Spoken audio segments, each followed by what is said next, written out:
नमस्कार दोस्तों। आज की कहानी है दूसरा अवसर। नासा अंतरिक्ष यान में जीवन कांच के घर में रहने जैसा होता है। वहाँ जो कुछ भी आप करते हैं वह नीचे नासा द्वारा देखा वह अभिलेखित हो जाता है। कभी कभी तो उसे सार्वजनिक भी कर दिया जाता है। कल्पना के अंतरिक्ष से सफल होकर वापस आने की प्रसन्नता के क्षणों में उपग्रह स्पार्टन को पकड़ने में असफल होने से उसके विरुद्ध प्रत्यभियोगात्मक आरोपों को उछालकर निष्ठुरता पूर्वक विधान डाला गया। नासा द्वारा इस प्रकरण की जांच कराने की घोषणा से पहले ही कल्पना द्वारा की गई भूल को उपग्रह के नष्ट होने का कारण बताया गया। वह युवा अंतरिक्ष यात्री जो अभी अभी अंतरिक्ष यात्रा से वापस आई थी किंकतर्य व्यमूढ़ हो गई। अंतरिक्ष में घटे घटना चक्र से पहले ही निराश उसे अतिरिक्त दबाव झेलना पड़ा। STS-87 अभियान का एक लक्ष्य स्पार्टन 201-04 सौर भौतिकी अंतरिक्ष यान को स्थायित्व प्रदान करना भी था, जो सूर्य की बाह्य परतों में उष्णता का दूरस्थ नियंत्रण का अध्ययन कर सके। $10 मिलियन से निर्मित इस पुनरुपयोगी उपग्रह को अंतरिक्ष यान के 18वीं परिक्रमा के दौरान स्थापित किया जाना था और 52वीं परिक्रमा में वापस होना था। इस स्वचालित अंतरिक्ष यान को 2 दिन तक स्वतंत्र रूप से विचरण कर शटल द्वारा पुनः पकड़े जाने तक सूर्य के बाह्य वातावरण का पूर्व निश्चित श्रृंखलाबद्ध कार्यक्रम चलाना था। फिर भी जब स्पार्टन स्थापित किया गया तो वह छोटे से कंप्यूटर द्वारा संचालित क्रिया करने में असफल रहा, जिससे संकेत मिलता है कि उसकी सांकेतिक प्रणाली ठीक से कार्य कर रही थी। जब उपग्रह आगे न बढ़ सका तो अंतरिक्ष यात्रियों ने यान के 50 फीट लंबे रोबोटिक बाजू को उसे ठीक करने के लिए उपयोग में लिया। कहीं अस्पष्ट कारणों से उसे पुनः पकड़ में आने के बजाय स्पार्टन दूर खिसक गया। हम उसके करीब जाने लगे, किंतु बाजू ने स्पार्टन को छुआ तो बहुत हल्का होने के कारण वह घूमने लगा। मैंने फिर उसे पकड़ने की कोशिश की और कमांडर तथा पायलट ने स्पार्टन की रफ्तार के बराबर लाने के लिए परिक्रमा करने वाले को उठाया, जिससे वह स्पार्टन की गति के अनुसार चल सके, किंतु हम उनकी गति को संचालित न कर सके। लेकिन हम अपना आवंटित प्रणोदक उपयोग में ला रहे थे, अतः हमें वह छूना पड़ा। कल्पना ने वापस आने के बाद CEM को यह सब बताया। स्पार्टन का वैज्ञानिक अभियान उसके बाद समाप्त हो गया। फिर भी नासा की इच्छा थी कि अंतरिक्ष यात्री स्पार्टन को ठीक करने का प्रयास करें, जिससे उसे किसी अन्य अभियान के साथ भेजा जा सके। अतः निर्णय लिया गया कि अमेरिकन अंतरिक्ष यात्री विंस्टन स्कॉट तथा जापानी अंतरिक्ष यात्री तकाओ दोई अंतरिक्ष में बाहर चलेंगे और अपने दस्ताने पहने हाथों से 3000 पाउंड के उपग्रह को पकड़ेंगे। उसके बाद वे उसे पेलोड वे में धकेलेंगे। उन अंतरिक्ष यात्रियों ने अंतरिक्ष में पैदल चले रहे स्कॉट की सुरक्षा का दायित्व कल्पना को सौंपा और परिणाम स्वरूप वह दुखद क्षण आया जब कल्पना को गंभीर आरोपों का निशाना बनाया गया। इस घटना से नासा के अतिरिक्त प्रतियोगात्मक वातावरण का दिग्दर्शन हो जाता है। उस क्षेत्र में जहां लाखों में एक को ही अंतरिक्ष यात्री बनाने का अवसर मिलता है, भूल के लिए कोई स्थान नहीं होता। वहाँ छोटी सी भी भूल भी अक्षम्य है, किंतु भूल सांकेतिक थी और सिद्ध नहीं हुई। कल्पना ने इन आरोपों को स्वीकार तो किया, पर वह किसी प्रकार के दबाव में नहीं आई। अपनी आत्मशक्ति तथा जेपी के संसर्ग से अर्जित शक्ति से उसने इन सारी चुनौतियों का सफलतापूर्वक सामना किया। यद्यपि उसने जेपी के सामने अपना भ्रम प्रदर्शित किया, किंतु वह घबराई नहीं। बाद में जब नासा की रिपोर्ट में उसकी भूल को अनदेखा कर दिया गया तो उसका दृष्टिकोण सही पाया गया। जब नासा ने बाद में इस पर गौर किया कि आखिरी गलती क्या थी, तो पता चला कि उपग्रह और कंप्यूटर प्रणाली में काफ़ी गड़बड़ी थी। उन्होंने उन सारी चीज़ों को सूचीबद्ध किया जिन्होंने स्पार्टन को फिर से उड़ाने से पूर्व उस पर लगाया जाना चाहिए। उन्होंने उन बातों का भी उजागर किया जो हमारे प्रशिक्षण में सम्मिलित नहीं थी। व्यक्तिगत तौर पर नासा की जांच रिपोर्ट उसके हित में आई। इससे एक बात तो सामने आई कि दुर्घटना उसकी ओर से किसी प्रकार की भूल के कारण नहीं हुई थी, और दूसरे इससे एक वैज्ञानिक स्पष्टीकरण भी प्रकाश में लाया गया। इसलिए भविष्य में भूल सुधार का रास्ता खुल गया, किंतु फिर भी फुसफुसाहट कम न हुई। उसे सार्वजनिक रूप से निर्णय के लिए कुछ प्रतीक्षा करनी पड़ी। कल्पना, जिसने कभी झुकने का नाम नहीं लिया, का जीवन अबाध गति से चलता रहा। यह उसके और जेपी के लिए प्रसन्नता व आत्मसंतुष्टि का अवसर था। जब नासा से सूचना प्राप्त हुई कि कल्पना को दूसरी अंतरिक्ष यात्रा के लिए भी चुना गया है, जनवरी 1998 में उसे शटल यान के चालक दल का प्रतिनिधि घोषित किया गया और शटल स्टेशन फ्लाइट क्रू के साथ सामान का उत्तरदायित्व दिया गया। बाद में वह अंतरिक्ष यात्री कार्यालय में चालक दल प्रणाली तथा आवासीय विभाग की प्रमुख नियुक्त की गई। सन 2000 में उसे STS 107 के चालक दल में सम्मिलित किया गया। पहले अभियान की तिथि अगस्त 2001 रखी गई थी, किंतु बाद में जुलाई 2002 कर दी गई। एक बार फिर से स्थगित किया गया और नासा द्वारा अंततः 16 जनवरी 2003 निश्चित किया गया। अंतरिक्ष यान फिर से कोलंबिया ही रखा गया। STS 107 का चालक दल बहुत ही ग्रहणशील दलों में से एक था। नासा ने अंतरिक्ष में शटल प्रशिक्षण के कार्य में उत्कृष्टता हासिल कर ली थी। इसके अंतर्गत एक वर्ष में 4 से 5 बार तक अभियान दल भेजे गए थे। इस विशेष दल ने पहले ही काफ़ी प्रशिक्षण प्राप्त कर लिया था। इजराइल को पहली बार इस अभियान में अपना अंतरिक्ष यात्री भेजने के लिए आमंत्रित किया गया था। यह सम्मान वहाँ की वायुसेना के कर्नल इलाल रेमन को दिया गया। उड़ान में उसका साथ दिया अभियान के कमांडर रिक हैजबैंड ने।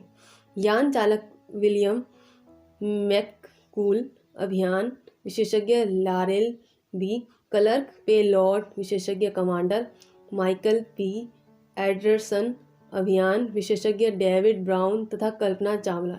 यह एक अद्भुत सम्मिश्रण था, जिसमें एक रोमन कैथोलिक, एक ज्यू, एक हिंदू, एक यूनिटेरियन, एक धर्म अध्यक्ष तथा एक बैप्टिस्ट था, जिसमें अनेक प्रकार से विश्व भर की धर्मनिरपेक्षता भावना को सम्मानित किया गया।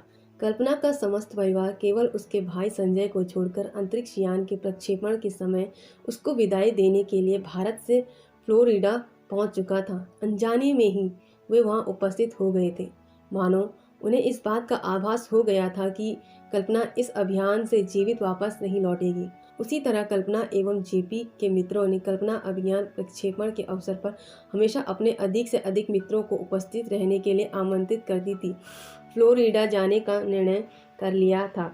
इन्हीं में रिच अपूफ, कल्पना का उड़ान प्रशिक्षक, तथा सेन जोस, जिसने कल्पना के लिए अंतरिक्ष परिधान पर प्रत्येक उड़ान के लिए पृथक पेज तैयार करने में सहायता की थी।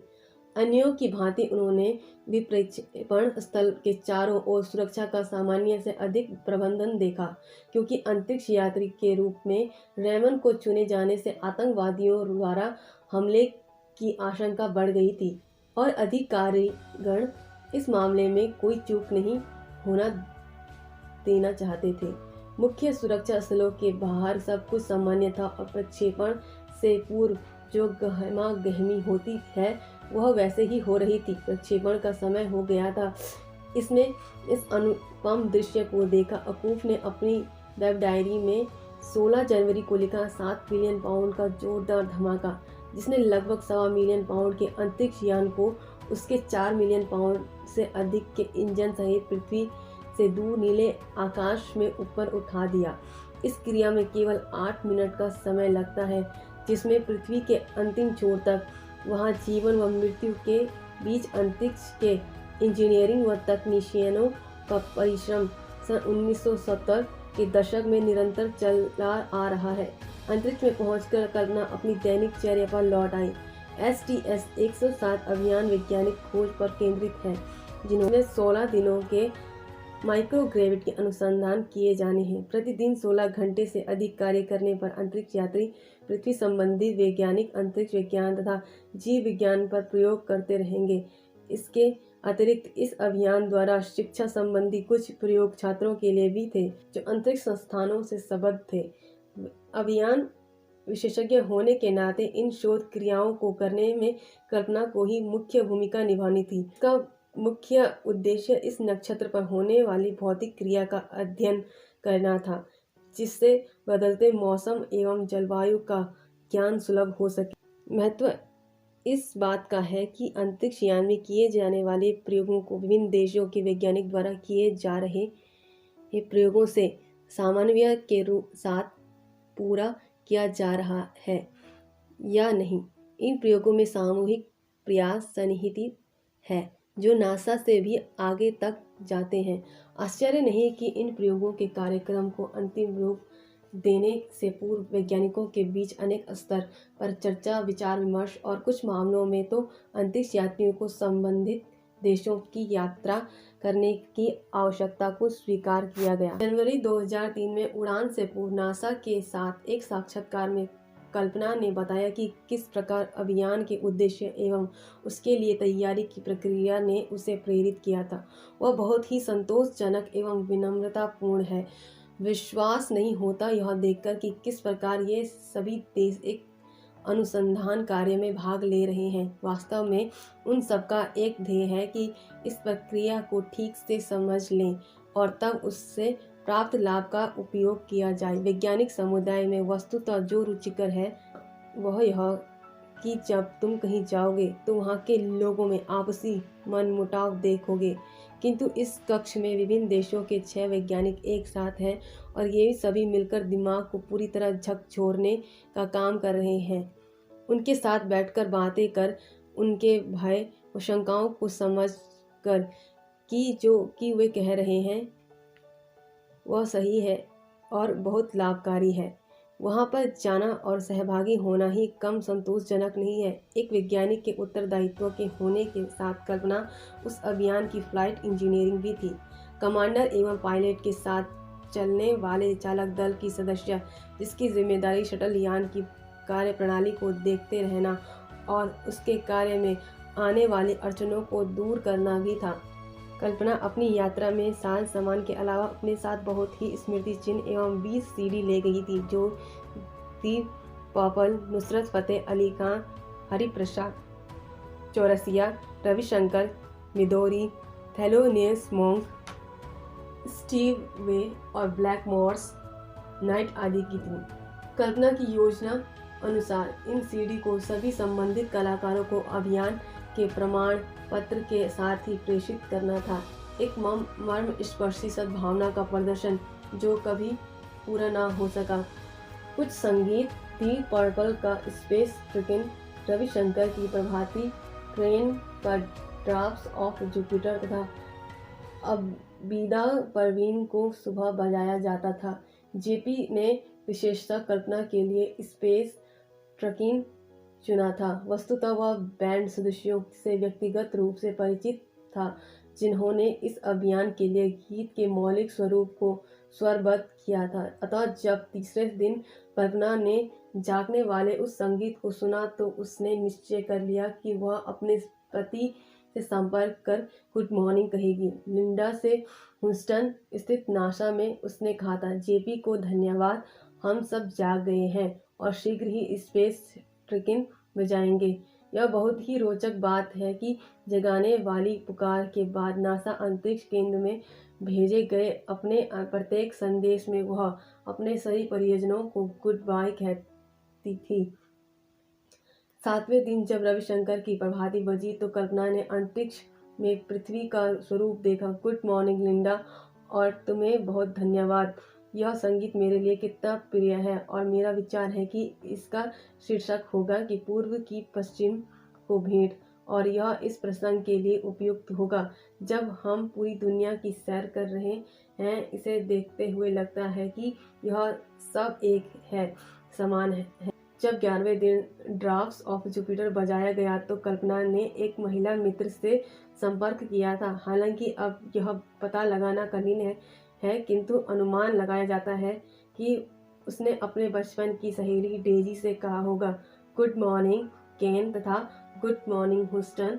उसने कहा, हमने दक्षिण ऑस्ट्रेलिया की कुछ निराली छटाओं को देखा। सूर्योदय एवं सूर्य अस्त जुपिटर के सन्निकट नहीं थे। इन संगीत ने मुझे मेरे एक बहुत ही प्रिय मित्र की याद दिला दी। मैं आज उसे याद कर इस संगीत के लिए धन्यवाद देना चाहती थी। हम दिन भर के लिए जाने को तैयार हैं। पृथ्वी से आने वाली इस अंतिम धुन के सुनने के बाद उसके संदेश ने जैसे बहुत ही मर्मस्पर्शी हृदय विदारक स्थिति उत्पन्न कर दी थी। विशेषज्ञ अनुरोध पर ह्यूस्टन से बहुत ही सूक्ष्म दृष्टि से उसका यह संदेश परिवार के सभी सदस्यों को सुनाया। मेरे परिवार के लिए बहुत बहुत धन्यवाद। मैं ठीक समय पर जाग गई और धुन को समझ गई, जिसमें कहा गया कि मैं अपने मित्रों से मिली। वे सब मेरे सामने हैं, पीठ पीछे हैं और मेरे चारों ओर हैं। मैं निश्चय पूर्वक ऐसा ही समझती हूँ। धन्यवाद दोस्तों। आशा है आपको यह कहानी पसंद आई हो। लाइक, शेयर, सब्सक्राइब ज़रूर कीजिएगा।